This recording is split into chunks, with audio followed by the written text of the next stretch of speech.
demain, en effet, que le peuple marocain est appelé à voter pour un référendum en faveur ou contre une nouvelle constitution, une constitution que vous avez voulu plus démocratique. Notre monarchie n'est pas de droit divin, comme on veut le penser ou le comprendre. Elle est de droit religieux et populaire. La béa, qui est l'allégeance, ne met pas sur un pied d'égalité les deux contractants, à savoir le peuple et le roi. Bien au contraire, c'est l'émir des croyants qui, lui, est assujetti à son peuple. Car cela s'est passé dans l'histoire de nos dynasties, de nos différentes dynasties. Ça n'a jamais été le peuple qui a été démis. Le roi du Maroc doit voir en la Chambre des représentants ceux qui parlent au nom du peuple, donc auquel il est rattaché indirectement, mais en fait, par les liens de l'allégeance qu'on appelle la béa chez nous. Et si l'opposition de gauche actuellement l'emporte, est-ce que ça vous gêne ou... Pas du tout.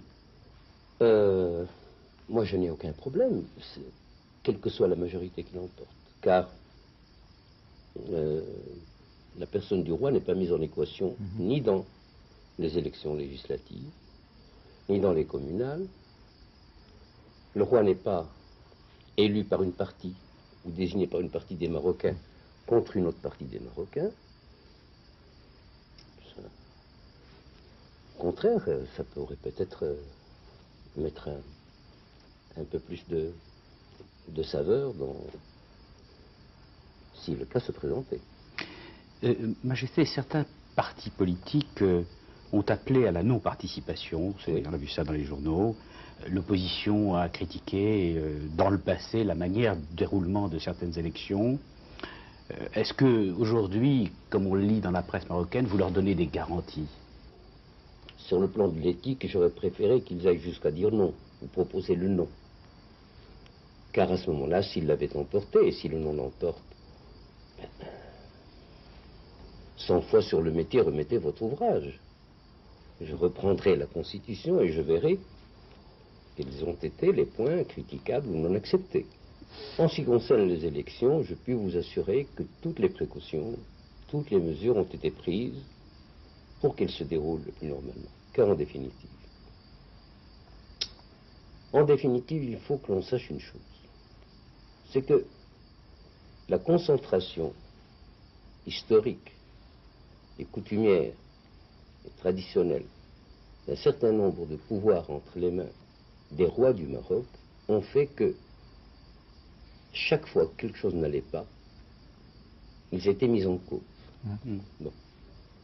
Quelquefois à raison, mais quelquefois à tort aussi. Ce n'est pas la mise en cause qui m'importe dans cette affaire, c'est le côté positif. Il faut absolument que nous allions à la rencontre du XXIe siècle avec des gens nouveaux. Et j'insiste beaucoup sur les gens nouveaux. Sans Donc, préférence exprimée par vous, le roi. je n'ai aucune préférence. C'est l'allégeance est entre tous les Marocains et moi. Quand je sors dans la rue, que les gens m'applaudissent en disant « Vive Hassan II », je ne m'arrête pas pour demander, j'arrête pas mon cortège pour demander à chacun quelle est la carte de ton parti, pour savoir qui est pour, qui est contre. Je sens simplement un courant populaire qui monte, ça me suffit. Vous le sentez bien actuellement? Comment? Et vous le sentez bien, Je ce le courant? sens bien. Oui. Majesté, donc, je vois que vous vous préoccupez beaucoup de l'avenir du Maroc entrant dans ce XXIe siècle. Comment concilier une démocratie parlementaire avec un régime monarchique, justement dans un pays arabe, musulman, où l'islam régit quand même une grande partie de la vie politique et de la vie publique? Est-ce qu'il n'y a pas des contradictions? Ce n'est que depuis l'avènement du rouménisme que les gens commencent à s'inquiéter un petit peu de ce que peut être un régime parlementaire musulman. D'abord, je dis que c'est une atteinte à notre amour-propre, non pas de musulmans, non, mais à notre amour-propre de gens civilisés, éduqués, ayant 1200 ans d'histoire, que de penser que nous pourrions tomber dans l'obscurantisme, non pas religieux, je dirais sectaire. Et d'autre part, je pense que vous avez raison de vous poser la question, mais je vous dirais que c'est à nous de vous démontrer qu'elle n'avait pas à être posée, et que les choses marcheront dans un État moderne qui ne peut pas renier son histoire, ni sa culture, ni sa religion. Majesté, le Maroc a connu il y a une vingtaine d'années une période difficile avec notamment des attentats contre votre personne, et puis il y a eu la marche verte, c'est-à-dire la récupération du Sahara ex-occidental par le Maroc. Vous estimez aujourd'hui que le moment est venu de tourner une nouvelle page, de passer à un nouvel avenir, et je dirais pourquoi aujourd'hui plutôt qu'hier ou à la limite que demain?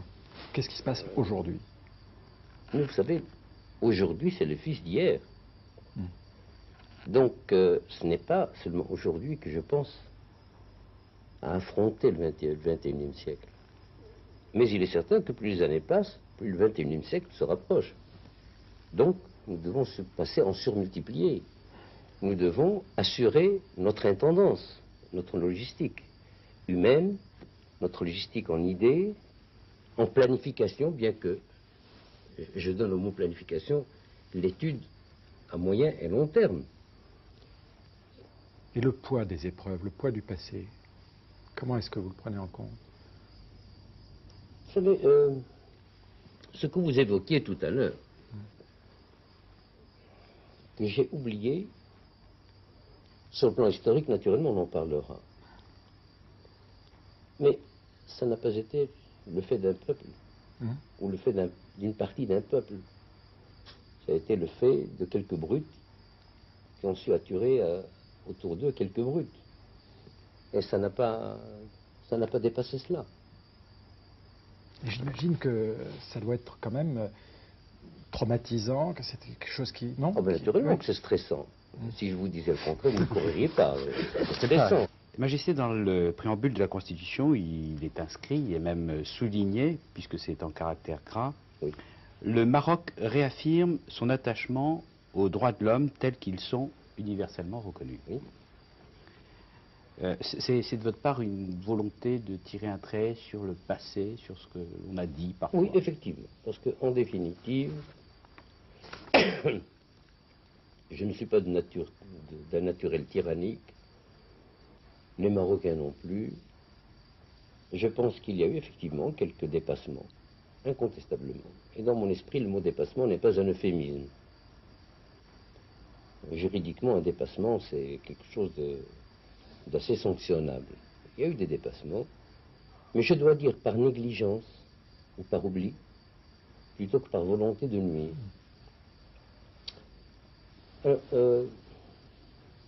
J'en avais assez de voir que tant mon pays que moi-même et moi-même plus que mon pays, étions trop souvent montrés du doigt. On a bien vu symboliquement que certains lieux de détention et autres ont été même pratiquement rasés. C'était une espèce de... Donc vraiment pour vous, toute cette période est une époque maintenant révolue. Elle est révolue, à l'exception du Marocain qui dira que le Sahara n'est pas marocain. Sur le Proche-Orient, le conflit israélo-arabe, M. Rabin est maintenant le Premier ministre en Israël. Vous l'aviez rencontré ici en 1976. Vous étiez d'ailleurs, je crois, le premier. 76. Oui. Il a été le second. Pardon? Il était le second que vous ayez rencontré? Oui, il a rencontré chez Diana. Est-ce que vous l'avez appelé au téléphone pour le féliciter de... Non. Non, Ça marche pas le téléphone? non, non. Il n'y a pas de téléphone entre... Non, attention. Dans nos rapports avec les responsables israéliens, nous sommes très parnassiens. Nous sommes pudiques. Et eux et nous. C'est ce qui fait que, m'excuse d'employer le terme, c'est un terme qui dans le jargon politique a sa valeur, c'est ce qui fait que jusqu'à présent il n'y a pas eu de bourde. Pour ne pas dire de faute lourde, mais la faute lourde est juridique plutôt. Il n'y a pas eu de bourde. Parce qu'il y a une certaine pudeur. Et à mon avis, le langage est d'autant plus compris qu'il est parnassien. Donc, nous n'avons pas employé le téléphone et je ne pense pas que je l'emploierai. Est-ce que vous sentez quand même une évolution positive dans ce conflit israélo-arabe? Est-ce que vous avez l'impression... Très importante. Très importante. Moi qui le suis depuis longtemps, je dirais que le fruit commence à devenir mûr. Il y a l'autre conflit du Moyen-Orient, celui du Golfe, de l'Irak. Aujourd'hui, on est en train de rallumer ce conflit. Les États-Unis, la Grande-Bretagne, la France ont envoyé, etc., des avions là-bas. On déclaré zone d'exclusion le sud de l'Irak. Qu'est-ce que vous en pensez? Est-ce que ça vous inquiète, comme ça, qu'on rallume?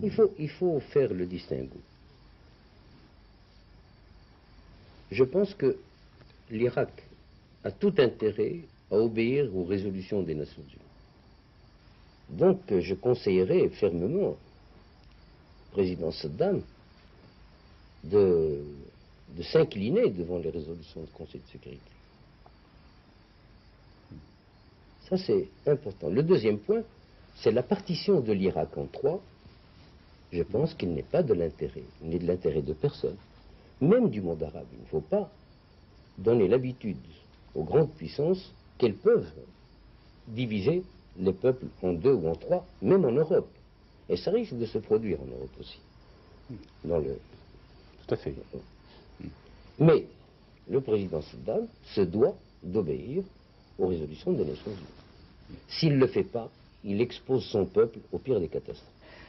Majesté, je vous remercie de nous avoir accordé ces longues minutes d'entretien. Merci. Merci. Je vous remercie beaucoup.